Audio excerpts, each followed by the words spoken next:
Talk about the chemtrails. People tell me I don't know what I'm talking about. It's jet condensation. Give me a freaking break. Wake up, okay? That's total bullshit. Chemtrails are real. They're doing it to block out the sun. They're doing it to make it rain. They're doing it to manipulate the weather. They're putting nanoparticles in it that sterilizes us. Look at the testosterone in men. They have dropped dramatically. Childbirth rates are dropping exponentially. Right now, it's happening. Go look this stuff up so you know I'm telling you the truth. They are sterilizing us. They're lowering the population. That was on the Georgia Guidestones before they blew it up. That's been sitting there since the 70s. First thing right on that big monolith, chiseled in stone, was depopulate the planet down to 500 million people and keep it there in perpetuity. How are they going to do that? People just going to disappear? People going to leave the planet? No. They got to wipe us out. We are under attack everywhere you look. Why is that jet flying so close to our house? At last, those planes are flying where they belong. That's right. Over the homes of poor people. Top secret CIA Weather Control Division, Dick speaking. I need pizza store! Oh, it's you, Stan. What kind of favor?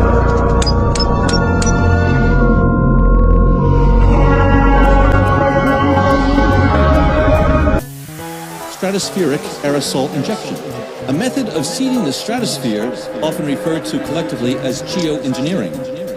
Chemtrail. Trails left by aircraft are actually chemical or biological agents deliberately sprayed at high altitudes for a purpose undisclosed to the general public in clandestine programs directed by government officials. Wow. They've been spraying toxic chemicals up in the sky containing heavy metals. When they fall to earth, you breathe them in. You got artificial nanotech inside your body, deep within, it's in your DNA. That's why you're fucking feeling grim. Your lungs have been infected by an artificial virus. You got fluoride in your brain and graphene oxide on your sinus. Wow. The water's being poisoned and your pineal gland is calcified. Your food is full of toxins guaranteed to make you melt inside. My sixth sense is tingling, something's not right. No. I can feel it in my belly and it's not nice. Fuck up Alcine, I'd rather have some frostbite. Cause they're injecting everyone with graphene oxide. And graphene oxide reacts with different frequencies. It's a digital disorder, it's a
It's about the fact, an uncomfortable fact, but it is a fact, that we have the technical ability to do this.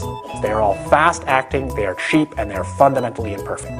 There are problems of how you control something where an individual country can have tremendous leverage over the whole planet's climate, and where there are winners and losers in ways that really could be unpredictable. And I mean, not to frighten you, but I think you can imagine scenarios that lead to war.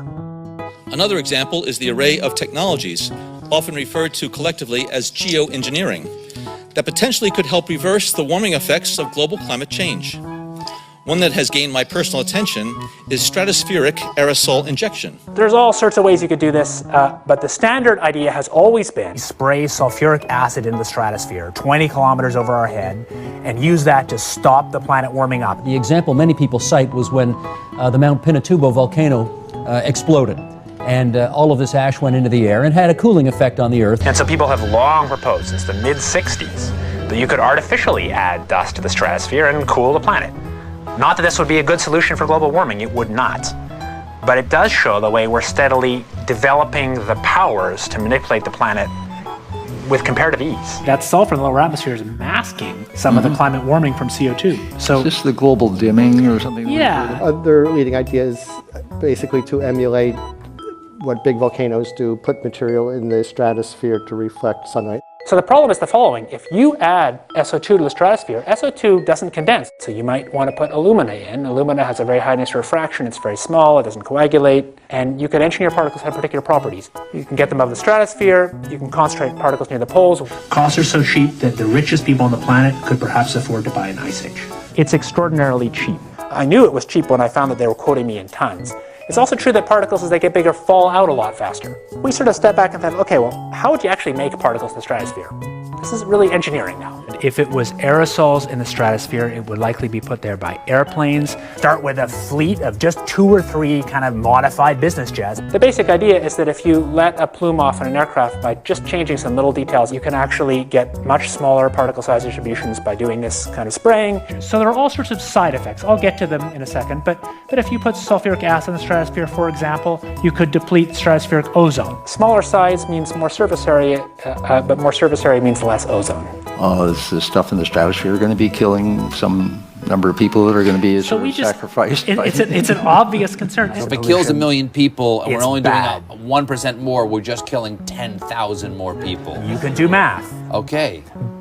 But that's, so killing people is not the objective here. So if I made a decision, or if there was a collective decision to do a geoengineering program, and you put, say, the kind of program I think makes more sense to put about 1 million tons a year in, but let's say, you might end up killing many tens of thousands of people a year as a direct result of that decision. And so the only thing that we can do to cool the planet, or that society can do to cool the planet, is deploy these sorts of technologies. And by the way, it's not really a moral hazard, it's more like free riding on our grandkids. It's not really a moral hazard, it's more like free riding on our grandkids. It's not really a moral hazard, it's more like free riding on our grandkids. And it means there are going to be winners and losers, just like there are winners and losers for CO2, but they're different winners and losers. So this makes the problem, if anything, harder to solve. You've introduced another dimension of complexity into the managing the planet's climate problem. Numerous air quality studies, including from CARB, California Air Quality Resource Board, have named submicron-sized particulates as being particularly harmful for human respiration. Through all the discussions today, I have not heard any mention of this fallout, and has this been studied, and also the effects of a highly reactive metal like aluminum on toxifying soils and waters? The question is, what would be the effects of these materials on human health if they came down into the stratosphere? In particular, small particles and aluminum. In our climate model, we looked at how much additional acid rain, acid snow you would get from the sulfur coming out of the stratosphere if you did it at a rate of 5 megatons per year or 10 megatons per year of sulfate. And it turns out that amount is so much smaller than what humans put into the troposphere on an annual basis by burning fossil fuels as a byproduct, that even in pristine areas, the soil would have a buffering capacity and it wouldn't be harmful. So the collaborators in my working on the aerosol scheme are actually folks from Carnegie Mellon who focused on human health impacts. And while we haven't published it, that was the very first thing we did, was do the order of magnitude calculation in the federal pencil paper, but with an expert on human health impacts about whether there could be an issue. And the answer is no clear-cut no. So for the numbers of particles burning in the stratosphere are so tiny compared to the loadings on human health. There are other things that worry me a lot, like the rain on these particles in the upper troposphere, where they might affect high clouds. And for aluminum or other particles, there are a lot of toxicological things that need to get looked at seriously. But if you're just thinking about the sheer number of particles and the human health impact of small particles, the answer is Well, we haven't published it. That was the first thing we looked at with some of the leading experts who do epidemiological research on human health impacts, and it's not even close to being an issue. So 10 megatons of aluminum dumped into the atmosphere will have no human health impact. So let me be more careful here. The separate out the toxicological, so the alumina we've only begun to research and publish nothing. The question I was asking was purely about particle number density. So what we did is we said, we looked at some global estimates now we have of aerosol, global estimates that were built for epidemiological purposes of the global loading of aerosols in terms of health impacts. And we said if we added on top of that what we're doing from the stratospheric aerosols, could it have any impact? And the answer is that was totally irrelevant. But that was just on particle number. We haven't done anything serious on alumina, and so there could be something terrible that we'll find tomorrow we haven't looked at it. We haven't done anything serious on alumina, and so there could be something terrible that we'll find tomorrow we haven't looked at it.